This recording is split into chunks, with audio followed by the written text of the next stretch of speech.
Before we move on to my main article, I just the amount of tripe that's been spilt since the Queen died has been it's worse than a slaughterhouse around here. Right. But my particular favourite was on the day of, when they had Nicholas Winchell, the BBC's royal correspondent, talking to I think it was Hugh Edwards, and he said, "There are just no words to describe how this feels at the moment the Queen has died." And I thought, hang on a minute, this has been your job for the last 50 years. Yeah. As a journalist, you should be finding the words to... This wasn't unforeseen. She was going to die. Everyone dies. That's how it works. It's the circle of life. Immortal.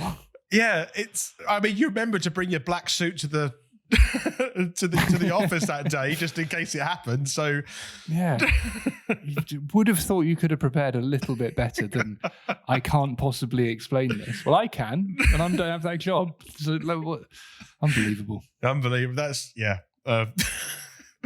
no words for that. But I feel I kind of feel like that's like we should put at the start of this. So do you want to hear the music? Yeah, sure.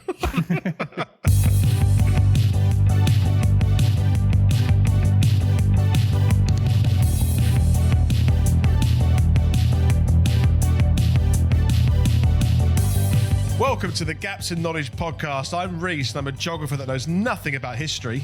I'm Will. I'm a historian who knows nothing about geography. And in this week's episode, we are doing a royal family special episode for you. And I do have to point out, nothing that I say in this episode is legally binding, allegedly. This is going to be exciting. Here we go. So much trouble.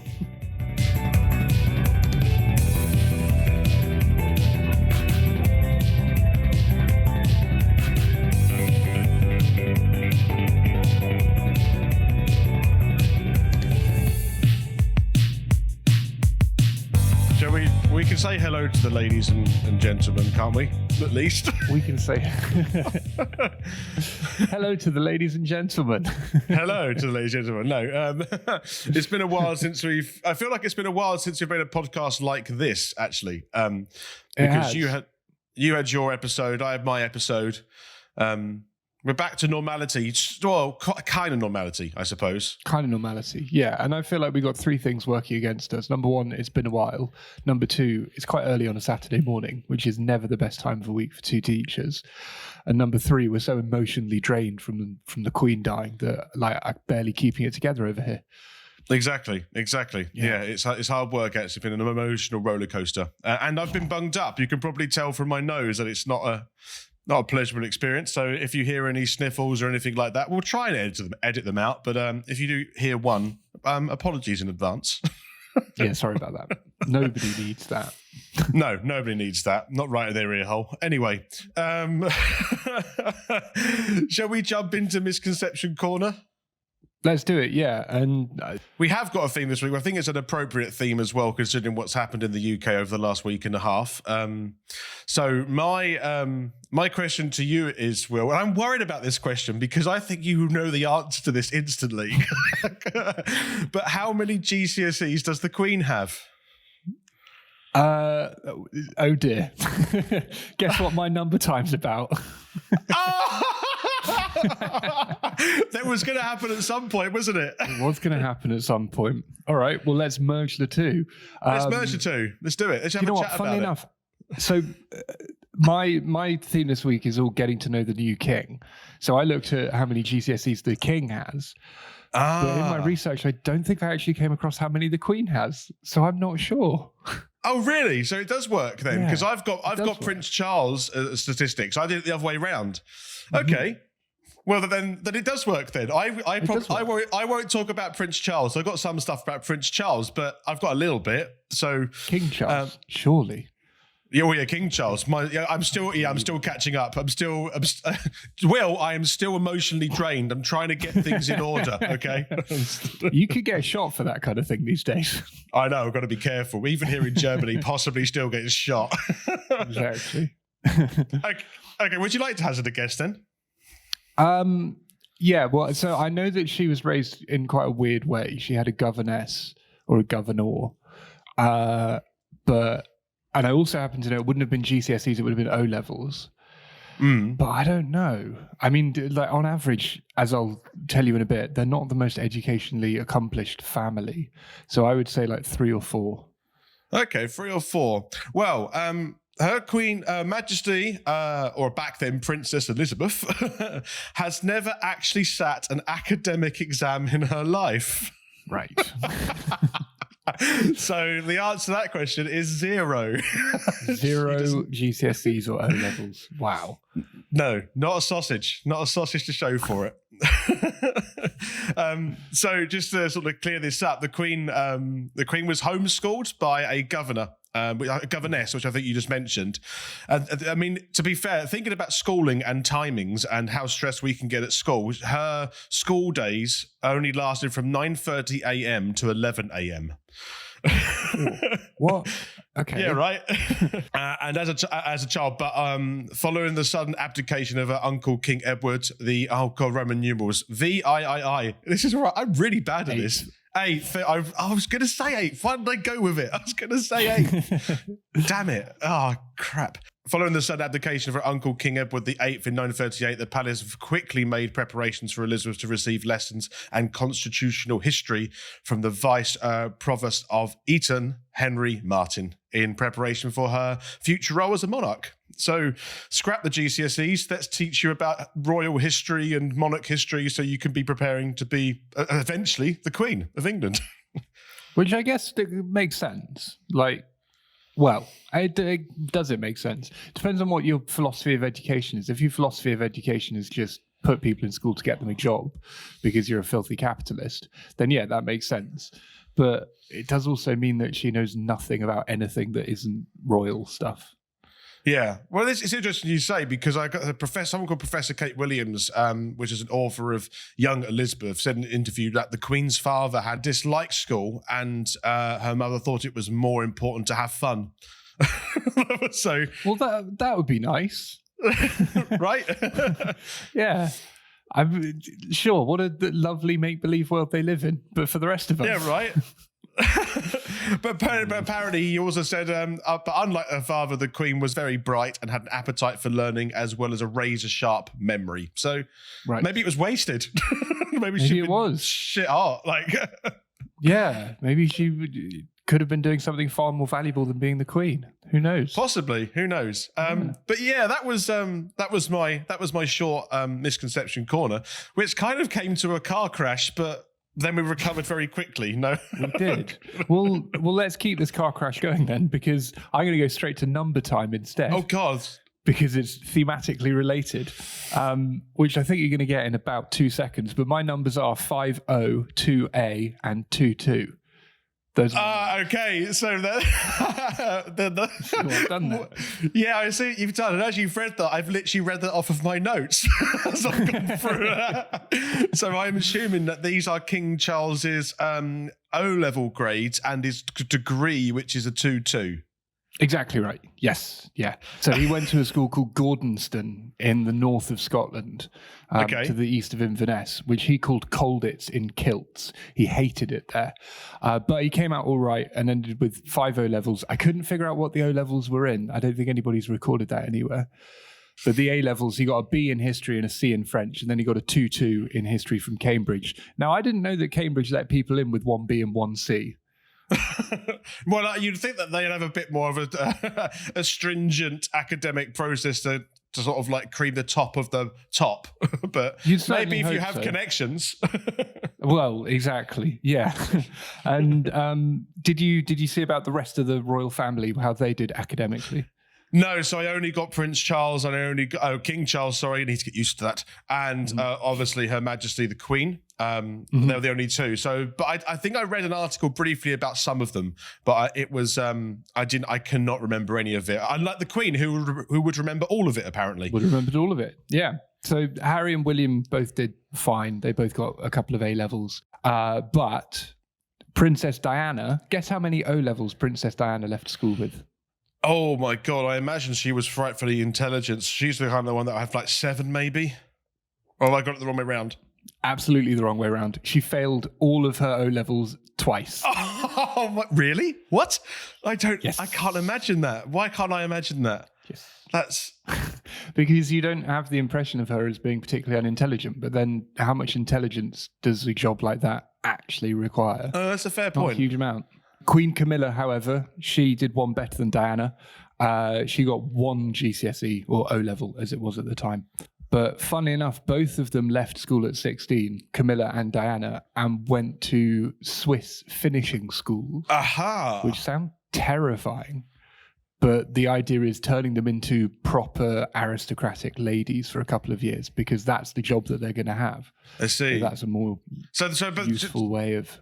So this is kind of like making sure that you use the right cutlery in the right order at the dinner table. Is that what we're talking about here? Exactly. Yes, yeah. How to make small talk, how to use the right kind of cutlery, how to present yourself, the right titles to use, that kind of thing. They should see how I eat soup. It's nuts. I'd be kicked out. Slurping it like a dog. You would. You wouldn't be allowed within 50 miles of Buckingham Palace. No, they'd still be in the splash zone. So, I mean, the reason why I found that so interesting is just because, like, you would somehow expect the people who are literally in charge of the United Kingdom to have passed the exams of the United Kingdom, and yet some of them simply didn't. They're just not a smart bunch. Well, that's the thing, though. How many children would you say you're in charge of? At school? Yeah. So, like 100 a year, roughly. And how much qualifications do you have to be able to be in charge of those children? Like, flipping loads. I've got more letters after my name than I've got in my name.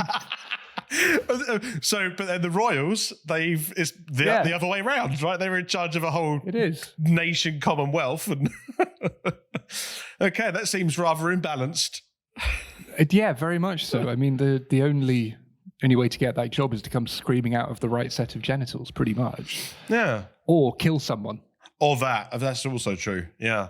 I just want to say, I realised that obviously people know our theme is going to be royal linked. But did they expect us to be like all very like memorabilia and like vigil sort of episode, or was it? That's a good point. We're just absolutely hammering them. I don't know. I mean, they should know by now what they're signing up to by listening to this. That's a good point. And if anyone's offended by that, it's your problem, not ours. It is your problem. Yeah. Yeah, I mean, why don't you get over it by getting in a 20-hour-long queue to go and look at a box with a cloth over it in Westminster Hall? And there's you actually don't know if the Queen is in there or not. She probably is, but you generally don't know. Exactly.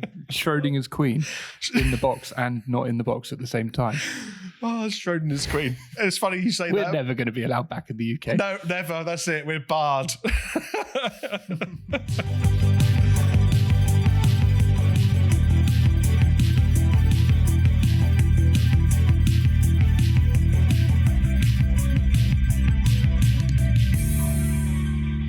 Okay, so straight into our main part, Will. I feel like we got there pretty quickly, actually. We did, and I have a bad feeling that we've both picked exactly the same main topic as well. So, but it's a weird thing in the sense that because I tried to make it as geography related as possible, probably my misconception Connor was the least geography related. But this one I've tried to make it a bit more geography related, and this is I hope it isn't the same. This is things you didn't know about the Commonwealth. Okay, right. No, I have not done that. Okay, fine. Okay. So I thought it'd be quite good. I've got 7 things. Is it 7? I think it's 7 things you may not have known about the Commonwealth. And I thought that'd be quite an interesting topic to discuss because the Commonwealth obviously is linked to obviously the royals and our monarchy. And I thought that would be quite a good sort of introduction to King Charles because he's got a lot of things that he has to do with the Commonwealth. So if he's listening, we can set him up. Yeah, you're welcome. Yeah. Okay, so I'll ask a couple of questions, see what you know, and then we'll go through it. So, number 1, how many of the world's global citizens live in the Commonwealth, do you think?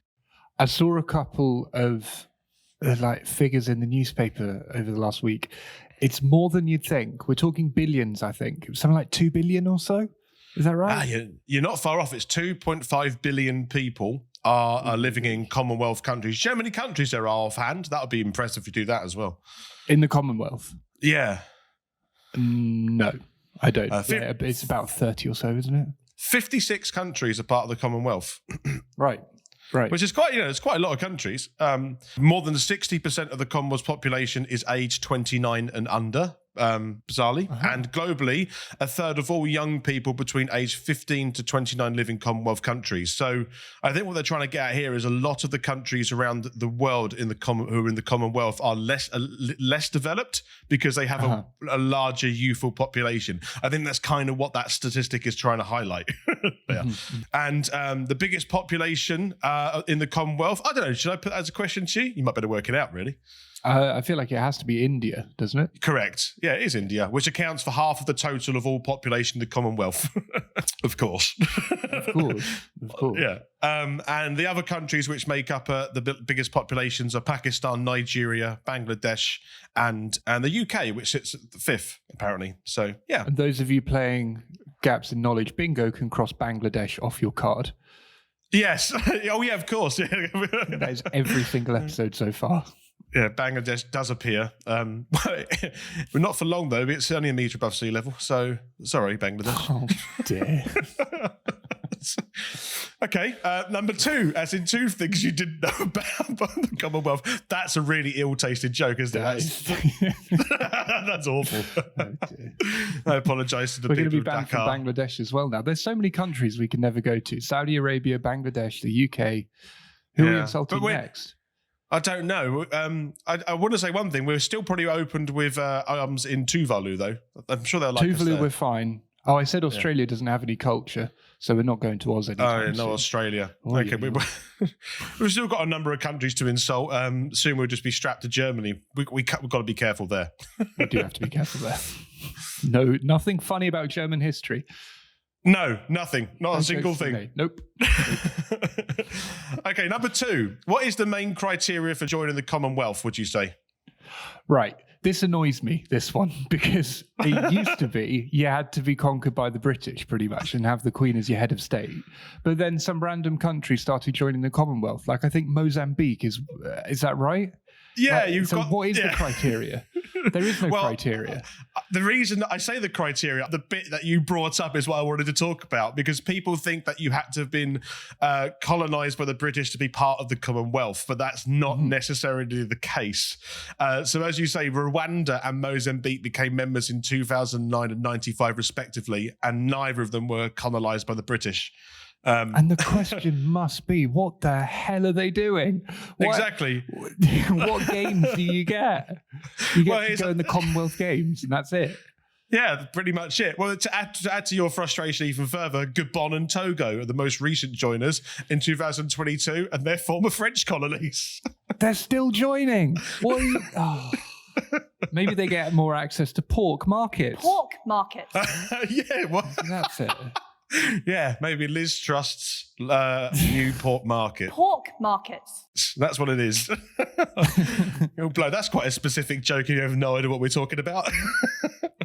If you don't, go and look it up, because the new British Prime Minister is absolutely brain dead. It's hilarious. Yorkshire tea. Yeah, she can't even curtsy properly. Have you seen the curtsy she made to King Charles?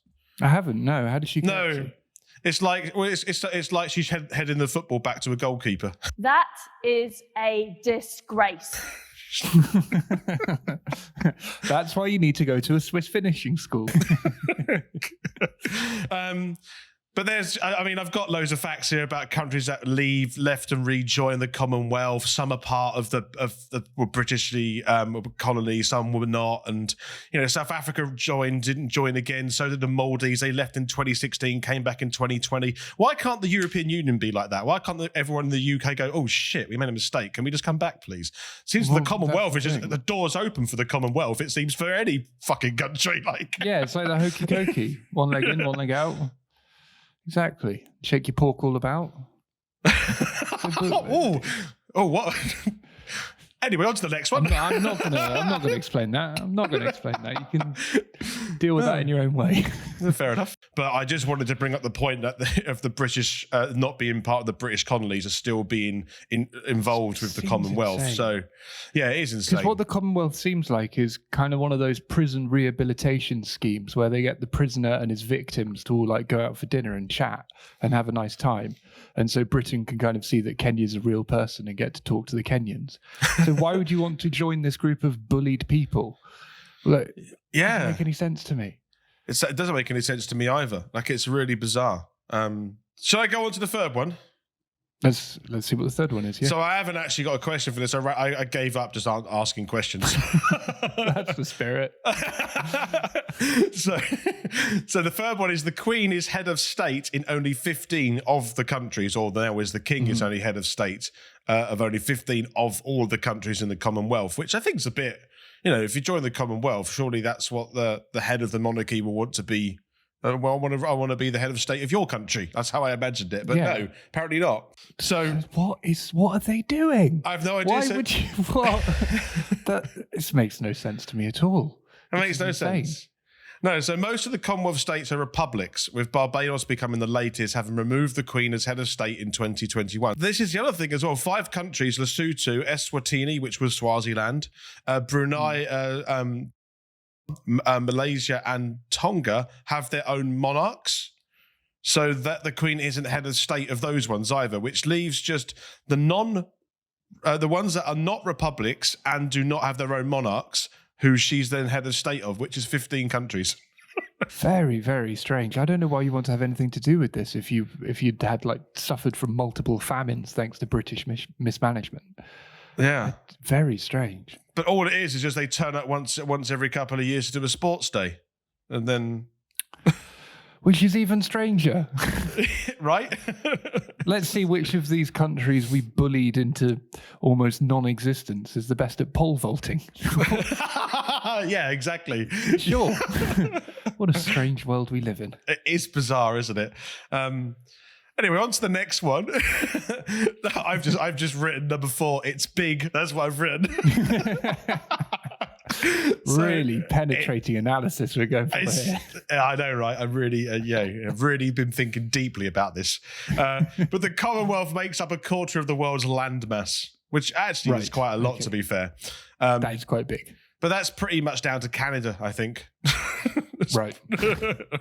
And then India and Australia are the next biggest ones in terms of landmass. However, it has some of the smallest territorial states as well, because it has a lot of Pacific Island nations like Nauru, Samoa, Tuvalu. They are Tuvalu, Vanuatu, and Antigua and Barbuda and Dominica in the Caribbean. So not only has it got some of the biggest land masses in the world, it's also got some of the smallest. But it makes up a quarter of the global land mass. The Commonwealth. I thought that was interesting. As I say it out, it probably actually isn't. I guess if we're taking the Commonwealth as a country, it does make Britain the biggest country in the world. So there you go, all you people who are angry with us ribbing on the monarchy. There's your bit of British patriotism. Have that. Is this the British way of trying to still be like the biggest nation in the world? Is if you join the Commonwealth, we now own you? Is it like sort of like the backhand way of doing it? It might be. I think it might be. Yeah. But yeah, I think you would know more about the colonization of the countries around the world than I do. But I still think this is one the backdoor way of doing it. It really is. Well, especially because you can join out of your own free will. Like, yeah, that's true. You haven't got to be invaded. Oh, let's hope the British invade us. Like, it doesn't work that way. So there is nothing. I mean, it's based on a historical thing, but there's nothing particularly historical. There's nothing geographic about it because it's not like the European Union. We know where Europe ends.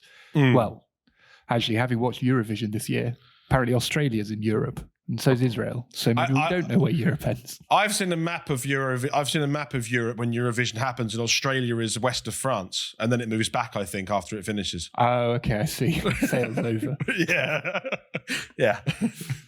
All right.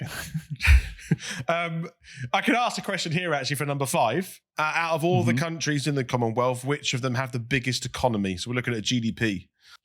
I think India's just overtaken Britain. maybe. So it's between Britain and India. You know a lot of stuff. It is India, and they've literally just taken over Britain. So the UK is no longer the biggest economy in the Commonwealth, according to latest GDP numbers from the International Monetary Fund, IMF, with India overtaking it for the first time this year. So the combined GDP. Oh, that's quite. Firstly, so with India, they have, is it 3.535 billion US dollars? Is that 3.5 trillion? I think that is.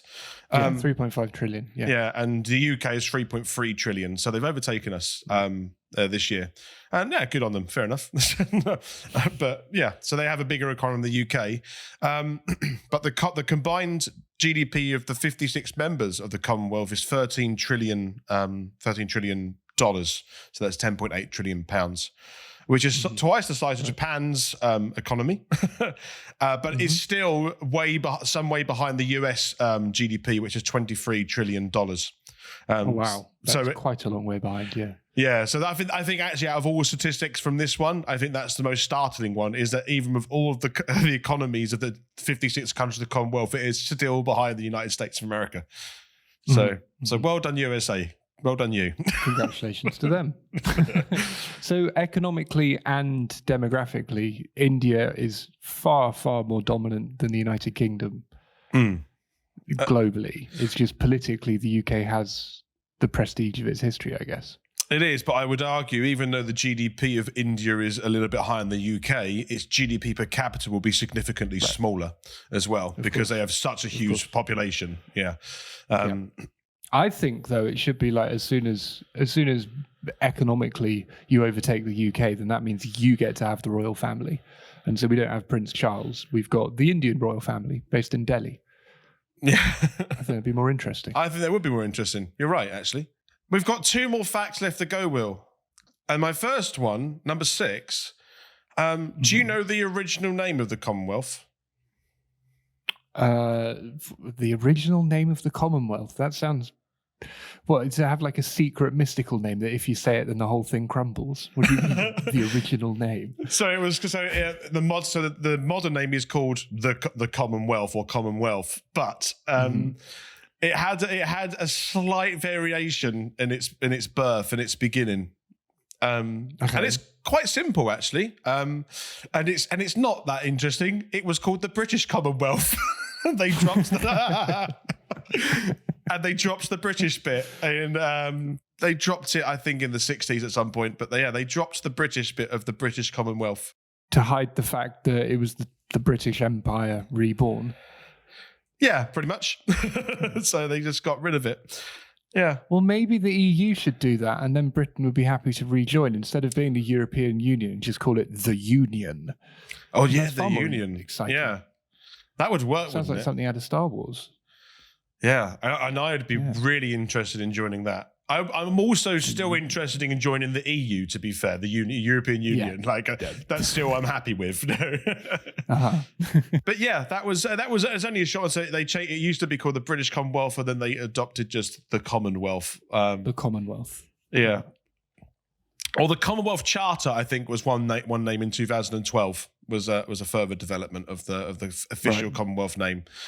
Yeah, just fancy words that people not really quite sure what they mean. We'll just chuck them in there. And just pretend that it isn't quite clearly what it is. Yes. Yeah. It's not British at all. Look, Togo are involved. Rwanda are involved. Well, then what is it? What are you doing? And eventually what you'll have is every country joins. You just have the UN. Yeah, exactly. Oh dear. Speaking of other organisations, though, the last one and my final one is this one the only global Commonwealth? Are there other Commonwealths that you know of? Ooh. Yeah, there are. Some of the states in the US are called Commonwealths. Oh, I didn't know that. Oh, that's new. I didn't find that one. I think Virginia is a Commonwealth, not a state, technically. Oh, I see. Maryland is the same. So it's the Commonwealth of Virginia and the Commonwealth of, I think it's Maryland. I could be wrong, maybe Delaware. Yeah, there's a couple of other Commonwealths in the US. I'm aware that Delaware is one of the first states of USA, so that might be why. So that would make sense. Same with Virginia. Yeah. But that's not the actual Commonwealth I have here. So I've got there's two Commonwealths that I found which use the idea of a Commonwealth. So there's a Commonwealth of Independent States which are set up in 1991 by Russia and other former members of the Soviet Union. Okay, that's slightly worrying. Yeah, it's terrifying that I didn't know that existed until yesterday or the day before. No, the Commonwealth of Independent States. As soon as you mention Russia, that sounds terrifying. Yep, absolutely. And when I happen to be looking at this, there's a picture of Vladimir Putin talking to the Belarusian president on a video call whilst they have a meeting of all of these former Soviet states. And just that image alone for me is just absolutely terrifying. Just something about it is just super independent. Yeah. Well done, Belarus. Good job. And the other one, which may be more linked to what you know and do, is there's an international organisation of La Francophonie, a group of French-speaking countries which aims to promote the French language and increase mutual cooperation. So there's a French-speaking Commonwealth as well that I found. So why Rwanda and Togo are joining the British Commonwealth? I've no idea. They should join that one. What? We should join that one. I'm sure it's much more cooler. More cooler? I'm sure it's much cooler. Yeah, of course. Like, what would you do in the British Commonwealth? Sit around eating marmalade sandwiches and being miserable? Yeah, and talk about the weather. Talk about the weather. What do you do in the French Commonwealth? Have affairs on the back of mopeds. Yeah, and a small coffee. And a tiny, tiny coffee. Fantastic. Why would you not want to do that? I think I would prefer to join the La Francophonie. Am I saying that right? Yeah, you are. La Francophonie. Exactly. Okay, cool. Yeah. It even sounds better. The Francophones. Right. Yeah. It sounds like a weird 60s doo-wop band. It does. Yeah. And they're playing at 4 a.m. or something like that. And it's still. Yeah, exactly. Yeah. But they were my 7 things you probably didn't know about the Commonwealth. So King Charles, if you're listening, hopefully that sets you up quite nicely. I hope for your new reignship of the monarchy of the UK. I hope so. That was the most sincere thing that's been said since September the 8th. Well done, you. Thank you.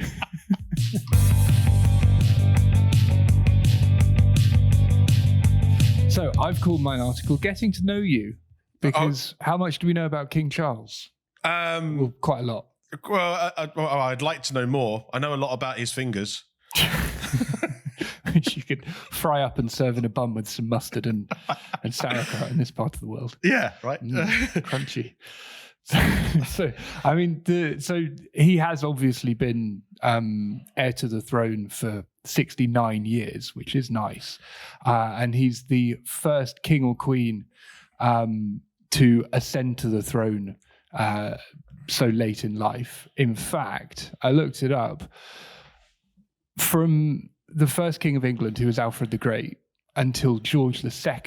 So Alfred the Great died in, about 890. George II dies in 1760. Every single one of those kings and queens for almost 1,000 years died before 73, which is the age that Charles comes to the throne. So he's older now than the death age of most of the kings and queens of England. That's some statistic. Jesus He's Christ. An old man. He'll retire soon, won't he, surely? Well, certainly hope so. So I mean, we know quite a lot about him. Like, we know huge amounts about his love life. He's on his second wife. We know that he loves to play polo. Did you know that he likes to speak to his plants in his gardens to keep them calm? No, seems like a sane man then. I hope, he's got very calming plants. Yep, absolutely. He has full control of all of his marbles for certain. Yep. Does he speak to those as well? But there are some things about the new king that aren't so pleasant. I mean, for example, did you know that he was responsible for orchestrating the murder of his first wife, allegedly? No, but that sounds... I'm just going to throw that in there to make my parents angry. Oh, yeah, okay, because I know who you're referring to as well. Wow, that's a hell of a statement. Allegedly. The word allegedly is saving you for any court case there. Yeah, that's doing a huge amount of work in that sentence. But did you know that he's also a massive homeopath? No, what? Do you know what homeopathy is? You're going to have to explain it to me because there's loads of these. But no, I don't. Can you go into more detail on that? Isn't that something to do with the body? Boy, can I. Yes, it is. It is. So in 2006, Prince Charles, as he was then, went to the World Health Assembly in Geneva, and he said homeopathy is a valid strain of medicine rooted in ancient traditions, I'm quoting his words here, that intuitively understand the need to maintain balance and harmony in our bodies. Okay, so... Did a big intake of breath then. I did. So is this a stuff which is like reflexology and all that kind of stuff? It's not far off, except it's even more stupid. Yes. Okay. Let me tell you about the royal family and homeopathy. I never thought those two things would ever collide, but here we are. Well, the king is a big advocate, and he's actually sold kind of cures that are based on homeopathy through his Duchy Originals brand that you can get in Waitrose. Queen Elizabeth had a homeopath, and she was a patron to the Royal London Homeopathic Hospital. Her dad was so enamored with homeopathy that he named one of his racehorses after a homeopathic cure. His dad, George V, used homeopathy to treat seasickness.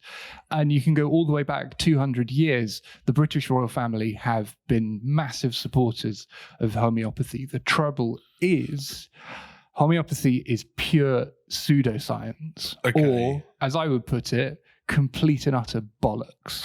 The basic idea behind homeopathy is it's a kind of medicine, and it was created by a doctor called Samuel Hahnemann over 200 years ago.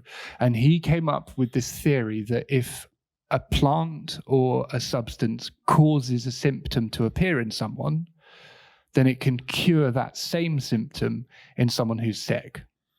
Okay. So, for example, if you have a disease and it gives you rashes, then if you give someone a bit of the plant that gives you a rash, like a stinging nettle, for example, then it will cure that rash.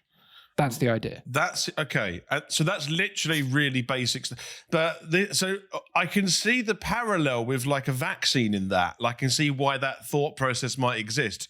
But vaccines are much more technically and medically more complicated and advanced than all of that stuff. Yeah, and I mean, the vaccine not far off the same kind of time. Edward Jenner, who was kind of investigating scabs and cowpox. But the idea behind a vaccine is you get somebody slightly sick in order to prevent a much more serious sickness later. This time, this is slightly different. This is, let's say, for example, you eat a plant and it makes you throw up. Well, hang on to that plant, because next time you have an illness that makes you throw up, if you take some of that plant that originally made you throw up, it's supposed to cure the illness. That's bonkers. That's not how brain logic works. That's not pragmatic. Nope. That's nothing of those things. No, absolutely not. It's basically saying 1 + 1 = 0. Yeah. Well, no, 1 + 1 = 2. Yeah, that's It's not. It doesn't make any sense on any level. And he believes in that tripe. They really flipping love it. They support it. They're patrons of homeopathic hospitals. But it gets weirder than that. So the founder of homeopathy, Samuel Hahnemann, realized that if you're giving a sick person something that makes them sick, they're going to die. It's a stupid thing to do. Yeah. So he came up with the idea of diluting it. So you take a bit of the substance and you add water to it, and that makes it more palatable. But the way in which homeopathy dilutes stuff is absolutely ludicrous. Samuel Hahnemann says that 30C is the perfect dilution. Let me tell you what that means. 1C means that you take 1 part of the original substance, say 1 milliliter, and then you add 99 milliliters of water. So now you've got 100 milliliters. Right, okay. Of which it's 1% original substance. Okay. That's 1C. 2C is you take 1 milliliter of that new substance and dilute that to then get 100 milliliters of a new substance. Oh, okay. At which point we're down to 0.01% of the original substance. If you do it 12 times, then in 100 milliliters of water, you have 1 single molecule of the original substance left. That means like it's diluted so that you've got the smallest amount that is physically possible left. That's 12C. What's 30? 30C then this is good. This is a little bit complicated to explain, but let me tell you. So at 12C, you're looking at basically the amount is a single pinch of salt in the entire Atlantic Oceans, north and south. That's how much of the original you've got left. That's at 12. At 30C, to find one molecule, the smallest physically allowable amount left, one molecule, you need to have 2 billion doses of the medicine given to 6 billion people every single second for 4 billion years in order to find a single molecule. That's so insane. It's bollocks. That's not medicine. That's not how it works. No. And there's other kind of mental descriptions, which is like at 15C, you've got to drink a whole swimming pool to find a single molecule left of the original stuff. And it's nonsense. So how do they explain this nonsense? Well, they say that if you shake the water, then it gives the water memory. And it's that memory that kind of vibrates on the frequency of the original substance. And the original substance wasn't even curing you in the first place. It was making you more sick. Can I just say right now, I know that we're called gaps in knowledge, but I sometimes feel like I need to take something out that's taken up too much memory here now. And I think this might be one of them. This might well be. Knowing that, I don't know how much hard drive I have left in my head, but I'm worried that that's now taken up some of that space, which, is nice to know, but that's it. Yeah. I mean, the way that I kind of think of homeopathy is, those videos of it looks like a book, but you slice into it and, oh, it's cake. It looks like an apple. You slice into it. Oh, no, it's cake. Yeah. Those videos on the internet. Yeah. This is like that, except it looks like a dog shit. And then you slice into it and it turns out it's just a dog shit all the way down. It's pure tripe. It's nonsense. It's the same shit all the way through. It very much is. And so they have this idea that the more you shake it, the more memory it has. And so Dr. Samuel Hahnemann built a special saddle that would shake his fluids more the more he rode around the German countryside to activate water memory. Now, I hope this goes without saying, ladies and gentlemen, but water cannot have a memory because memory is a faculty of consciousness and water isn't conscious. So, but this is actually a bit more of a serious problem than just, what a bunch of idiots, because the thing is, this is quite a popular cure around the world. In the UK, there are about 1,000 registered homeopathic doctors. And by registered, I mean they're on the NHS. And you can get homeopathy on the NHS. No. Yes. What? No. Something that made me genuinely quite concerned is that in Germany, in 2014, a survey found that 60% of the population had tried homeopathy in their lives. Wait, but that's an alarming amount anyway. But please, at least some of those people must be doing it because they just want to find out what it's all about, and then they go, "Oh shit, what am I doing?" I want that to happen. Yeah, because about 43% didn't know what homeopathy was. Okay, when they tried it. So they went on exploration. Only 17% knew how it worked. Okay, exactly. Yeah, but the problem is with that is that the people who are going on this exploration are people who need medical help. And so every now and then in the newspapers, a case will crop up of somebody who had perfectly treatable diseases who died because they refused that and went for homeopathy instead. God. It's a scam. It's a complete scam because what you're giving people is water. It's pure water. It's never been anything but water. That's just insane. It's like the second dilution. If I'm sick, I go to the doctor. Yeah. I mean, that is really easy to remember.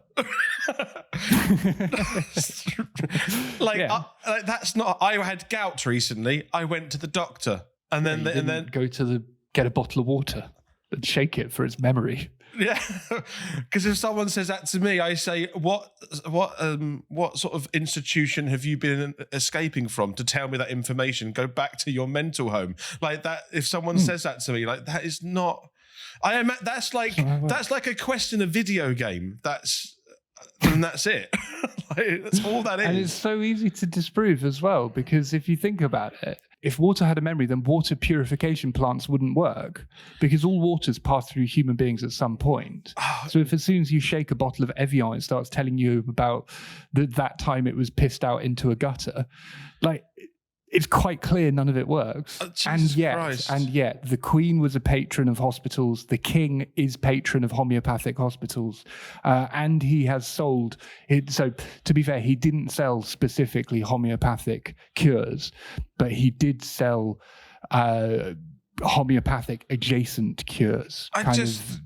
Health medicines based on flower oils and nonsense. It's just mad, this, right? So there's two things here, and it's what it sounds like. A lot of my mates and I, when we play video games with each other, we have a constant ongoing joke where if we say something which links to the video game and then we take it out of and put it into the real life context, it's like we're in a mental institution. And saying something like, "Oh, we need to get memory for our water," is a genuine thing we could say whilst playing an RPG game. But then that is very much so. But then the other thing is that our king now believes in this bollocks. Yep. Oh my God, okay. He very much does. So, I mean, that's what you get if you only do 2 A levels and 5 O levels, I guess. None of them are in biology. There you go. So that's the new king, ladies and gentlemen. He might well be richer than you. He might be far more powerful than you can ever dream to be. And he might have so many palaces that he needs more than his 10 sausage fingers to count them all. But at least you're not a snake oil salesman. And at least you didn't probably murder your first wife. Allegedly. Jesus Christ.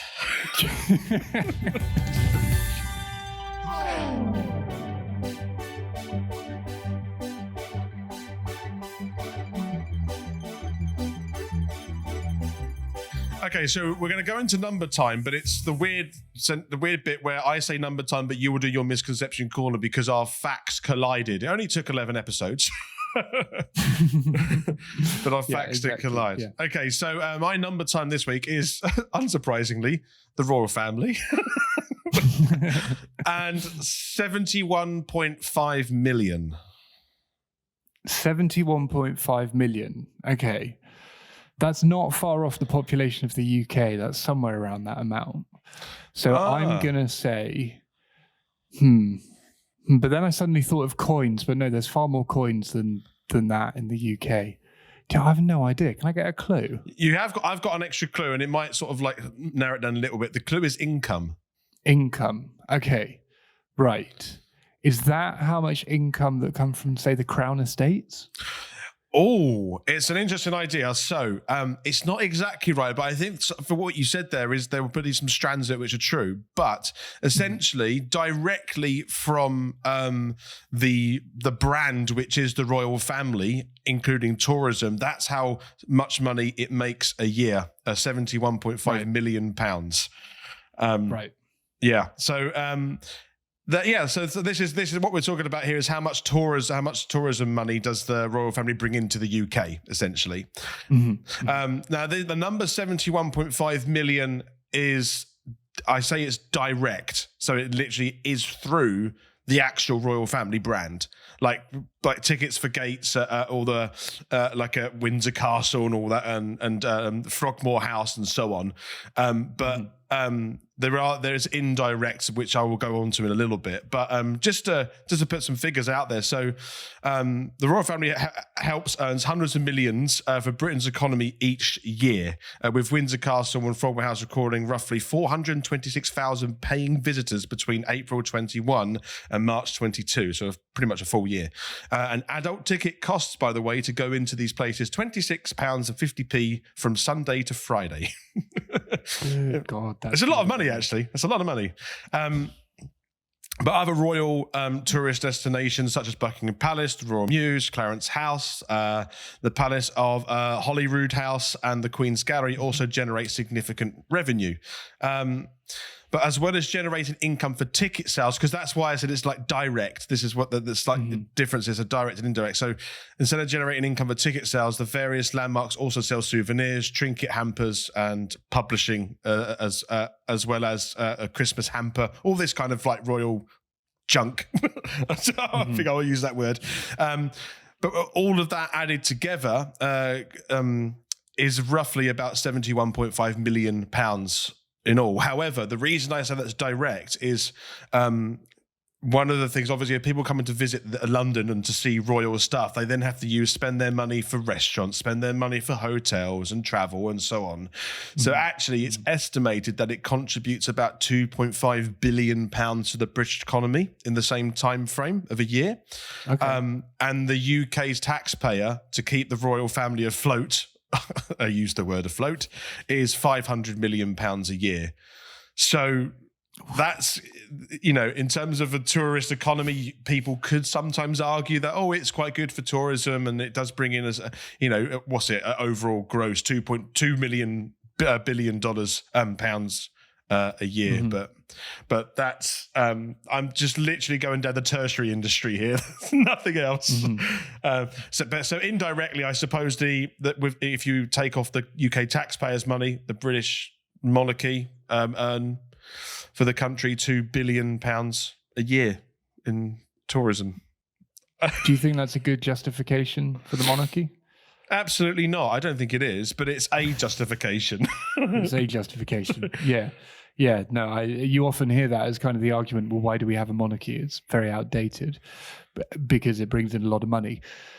But my counter argument to that is, you know what else brought in a lot of money? Child labour. But we don't send 6-year-olds to go and make matches anymore for a very good reason. That's a very good point, actually. It's quite an on the nose comparison, but it's a fair point. You're absolutely right. We had a discussion recently about maybe this is the best time for the United Kingdom to become a republic, like end on a high of the monarchy. Yeah, except it's also absolutely the worst time because like the mother of all queues that is taking place at the moment outside of Westminster Hall, snaking halfway around London. Yeah, right. Bizarre country. But interestingly, I read on the BBC News that David Beckham queued up 12 hours to go and see the Queen's casket. Which might be the most English sentence that's ever been uttered. Oh, yeah, the Queen. It just encapsulates so much. The Queen, David Beckham, queuing. Mediocre celebrity. Yeah. Faded glory. Yeah. Funerals. It's so painfully English. You just need him to start choking on a crumpet or something, and then we've got the whole bingo card sorted. Oh yeah, that's the only thing that's missing from that. He was wearing a flat cap. But there we go. So what a country! What a country! But if you, ladies and gentlemen, want to try and bring the argument of the royal family bringing about £2 billion worth of money each year to the British economy, there you go. You can use it, but it's just just a piece of information which we would argue against. But whatever, there it is. Yeah, and I, in the kind of the aftermath of the Queen's death, I did think actually there is an argument to be made here for having an apolitical head of state. For if you want someone around whom the country can rally, then having a political person doesn't work all the time. I mean, look at the United States. Who have they got to rally around? They can't rally around their president because half the country doesn't vote for him. And at this point in time, half the country wants him dead. Similar thing in France. In Germany, the head of state, what's his name? Well, exactly. That's the point. What's his name? Like, we have the Chancellor, Olaf Scholz, but who's the president? Yeah, I have no idea. Nobody really knows who he is. So having an apolitical point of kind of morale support, that kind of thing, like in the pandemic when the Queen came out and gave that "We'll Meet Again" speech, could genuinely be helpful. Yeah, I think so. But that to me is the best argument for keeping a monarchy at this point in time. Yeah, I feel like if we end the segment there, then people are gonna be thinking, we love the monarchy, which is another question entirely. I'm just trying to keep it fact based. Let me just refer you back to my previous jokes about the fact that the Queen murdered Princess Diana. There we go. Allegedly. There we go. Back on track. Allegedly. Allegedly. That's a powerful word. That's a useful word. Do you know what? I'm really heavily gambling on its power here. It better be powerful. If this picks up and gets some numbers.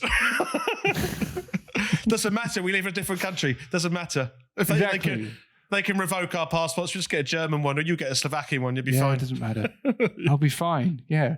Feel those greasy sausage fingers extending over over the channel. Don't think so. Okay. Should we do my misconception corner? Yeah, let's go to misconception corner, which is weird it being the last segment, but the way it's worked out, let's It is. go We're for gonna it. Fool me once, Nip go. in and hopefully find our way out. So, what's the king's surname? Oh, for God's sakes. you know I don't know that, and you know I'm just going to say royal. So,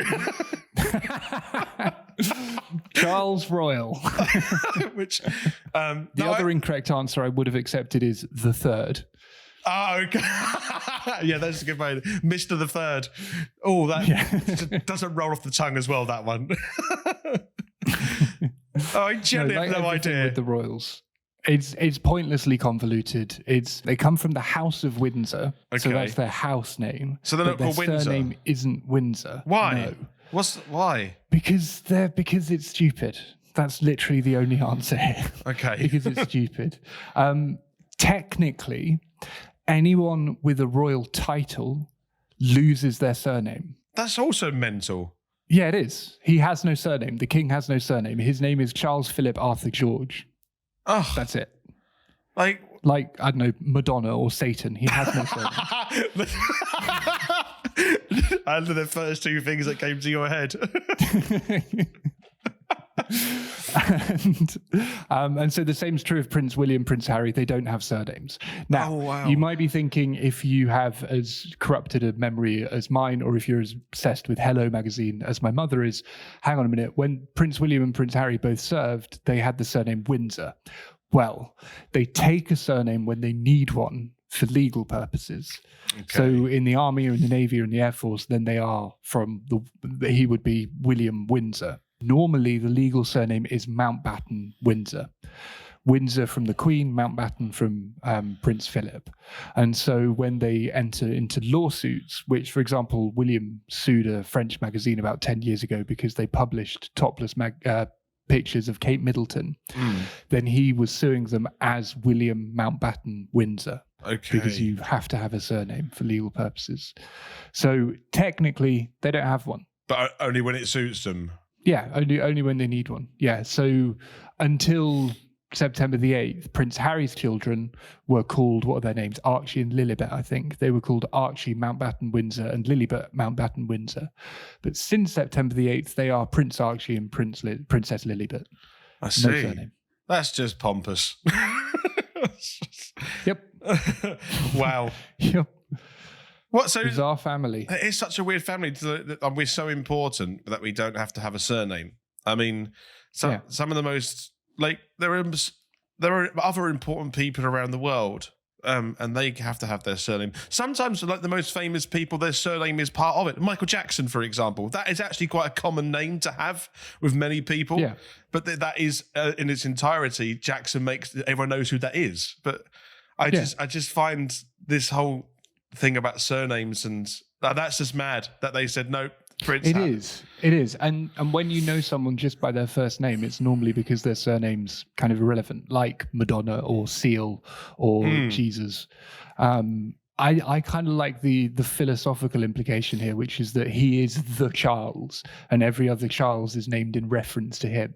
He is the most Charles that has ever. Oh, I didn't even think of that lens. Oh God, that's even worse. Why did you tell me that? It is. Oh, that's just awful. So if you name your son Charles, it's because you want him to speak to plants and have dodgy dealings with homeopathic medicine. Yeah, That kind of thing. Oh God, and it just makes me so annoyed about everything. Oh, Well, luckily there are no Prince Rhyses or King Rhyses. I don't think. I don't think any of the princes of Wales were called Rhys. no! Either. Thank God for But there's that. definitely a Prince Will. So what my parents named me after then is what? Like premature balding? Yeah. Well, that hasn't happened yet, but you've got the beard in preparation. Just in case.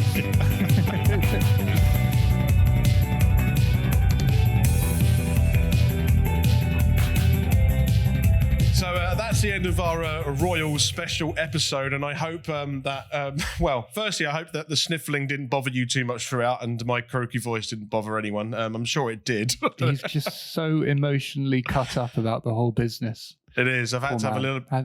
Huge recouping process, but I'm on the mend, I think. And when the king's finally in place and everything's running back to normal as they were, we will keep calm and carry on, I think.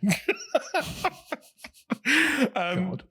Sorry, but thank you very much for listening to our episode today. If you would like to follow us on Twitter, you can find us on @Gaps Podcast. And if you search for us on YouTube, we post all our episodes of our podcast there as well. And if you want to send us a complaint email, then don't. If you want to send us a nice email, then gapsandknowledge@outlook.com. And if you want to find us on Facebook, then just search for Gaps and Knowledge and we shall appear. And thank you very much for listening to this episode. And I'd like to now, actually, genuinely, normal service will resume next episode, like genuinely normal service. So, unless the king dies. So that's good. Who knows? That's a threat. Okay, well, we'll see what happens. And well, legally, that is not a threat. Legally, I'm not. That's it. Oh God, allegedly. Let me just keep saying that. Word of the day, allegedly. We'll see. We'll see you next episode. Bye.